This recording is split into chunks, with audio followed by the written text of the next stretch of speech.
Come in. I'm ready for you. Tell me, what did you want to talk about?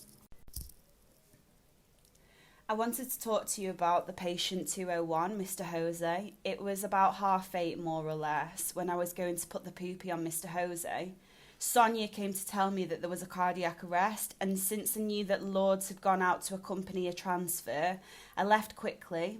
And when returning to 201, I took the syringe and I put the intravenous poopy instead of the epidural. But you knew that the poopy is epidural, right? Yeah, I did know. I was going to put an epidural on him, but I ran to attend the arrest, and when I came back, as I'd been delayed, and today I have 9 bedridden patients, I continued without stopping to think that it was what I'd done before. Then, since I already had the syringe ready, because No, I don't know what happened to me. Well, what happened next? Tell me.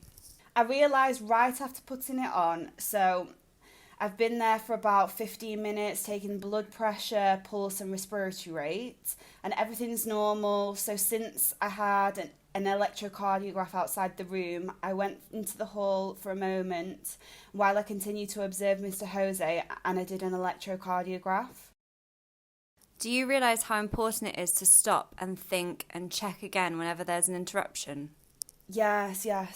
I'm very sorry, Louisa. It won't happen again.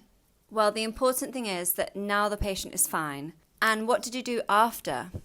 I've been observing Mr. Jose, who didn't present any signs of alteration when Dr. Martin arrived. Dr. Martin entered the room when I was doing the electrocardiogram. He told me that everything was fine, not to worry about anything and to record it in the medical history, but that it wasn't necessary to notify it because nothing had happened. But I'm panicking a bit and I preferred to speak to you. You've done well, Esther.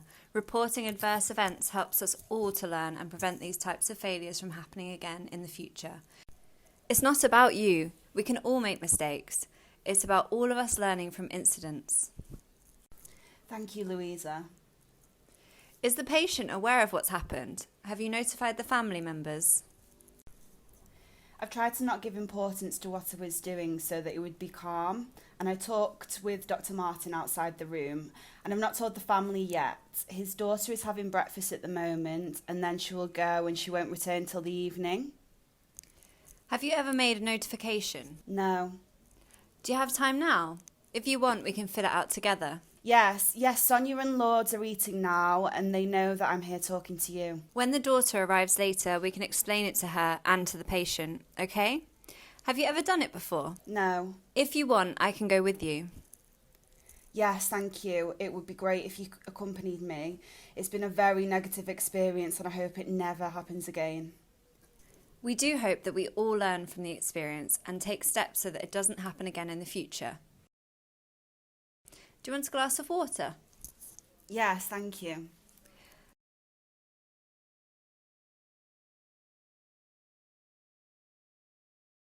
Today is 10th of February.